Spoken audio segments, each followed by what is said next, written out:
Afinal, quem tem direito à pensão alimentícia? Como solicitar e o que fazer quando o pagamento não é feito? Sobre esses assuntos, a gente conversa agora ao vivo com a repórter Anne Barreto. Bom dia, Anne.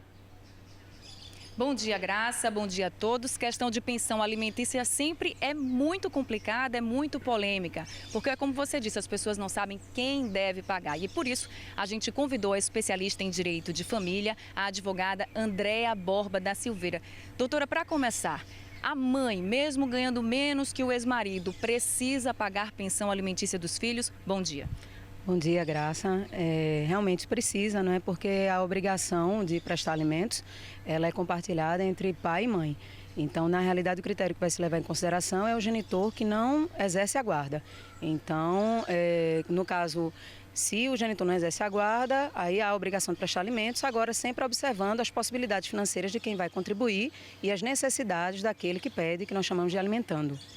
Existe um percentual máximo do comprometimento do salário do pai, por exemplo, que não exerce a guarda? Ele ganha X, existe um percentual máximo que ele precisa pagar por filho? Na realidade, não existe do ponto de vista legal essa limitação, mas nós já observamos que há entendimentos dos tribunais no sentido de estabelecer um limite razoável de 30% a 40% dos vencimentos, justamente porque o alimentante precisa se manter também, senão ele contribuiria com os alimentos e prejudicaria o próprio sustento, né? E quem não tem vencimento, quem ganha uma bolsa de estudos, por exemplo, como é que faz? Na realidade, a ausência de um emprego formal não ilide da obrigação alimentar a ser prestada.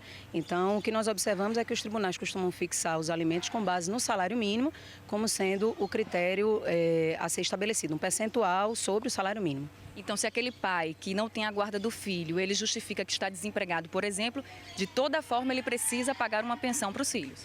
Pois é, porque na realidade o fato de haver um desemprego, por si só, não é um argumento para exonerar da obrigação alimentar, porque o que nós percebemos no dia a dia é que os magistrados partem da premissa de que se o alimentante, mesmo desempregado, está sobrevivendo, mais ainda precisa o filho, que nem trabalhar pode, né? Então, o que se leva em consideração é a questão do percentual, que precisa ser um percentual estabelecido em bases de igualdade, né, para que ele, dentro da realidade financeira dele, possa efetuar esse pagamento. Nesse caso, fica valendo para pai e mãe, né?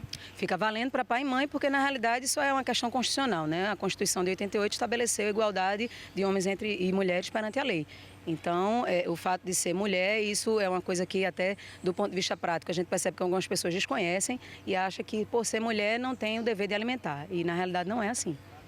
Ok, muito obrigada, doutora. É isso, Graça. A questão é polêmica, mas os pais precisam ter consciência que os filhos precisam sim da pensão alimentícia. Com você.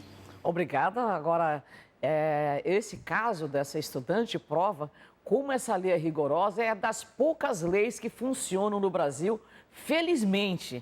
Salvo essas exceções, como no caso dela, que está tendo dificuldade de pagar, mas é das poucas leis que funcionam. Inclusive, o pai que não pagar a pensão vai para a cadeia, como tem sido feito no Brasil inteiro.